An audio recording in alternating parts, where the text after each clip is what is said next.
Good evening and welcome to the Casual Chef's Kitchen. Enjoy this presentation.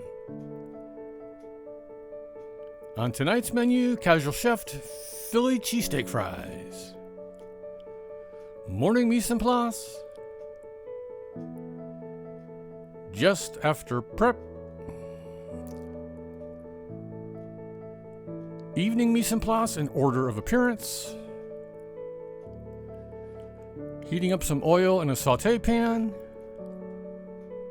Add the onions and saute for a few minutes. Add the garlic and the peppers and saute. Add the herbs. Add the beef and saute for several minutes.